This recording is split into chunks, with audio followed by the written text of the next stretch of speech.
21 August 2026 পশ্চিমবঙ্গের শীর্ষ 5 খবর। কলকাতার হোটেলে ভয়াবহ অগ্নিকাণ্ড। মির্জা গালিব স্ট্রিটের হোটেল অগ্নিকাণ্ডে অন্তত 9 জনের মৃত্যু হয়েছে। ঘটনার তদন্ত চলছে। উত্তরবঙ্গে অমিত শাহের কর্মসূচি। শিলিগুড়িতে কেন্দ্রীয় স্বরাষ্ট্রমন্ত্রী অমিত শাহের কর্মসূচি ঘিরে রাজনৈতিক তৎপরতা বাড়ে।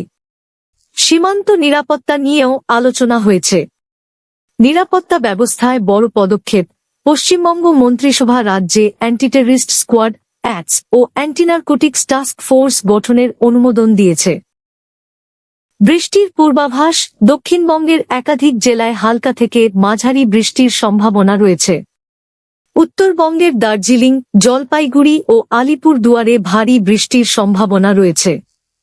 ভাঙড়ে রাজনৈতিক সমীকরণে পরিবর্তন। প্রাক্তন বিধায়ক আরাবুল ইসলাম এস ছাড়ার ঘোষণা করেছেন। তাঁর সিদ্ধান্ত ঘিরে ভাঙড়ের রাজনীতিতে নতুন জল্পনা শুরু হয়েছে। শিশুদের শিক্ষার জন্য বাস্তু tips. Disclaimer: This is for educational purposes only. পড়াশোনার টেবিল পূর্ব বা উত্তর দিকে মুখ করে রাখার চেষ্টা করুন। টেবিলটি পরিষ্কার পরিচ্ছন্ন ও অগোছালো জিনিসমুক্ত রাখলে এই খবর আপনি রাত 9টা থেকে 10টার মধ্যে পাবেন, রবিবার ছাড়া। যদি নতুন সদস্য আপনি এই খবর থেকে সন্তুষ্ট তাহলে সাবস্ক্রাইব করুন, শেয়ার করুন এবং এই ভিডিওটি লাইক করুন। দেখার জন্য ধন্যবাদ। বাংলা নিউজ আপডেটে আপনাকে স্বাগতম।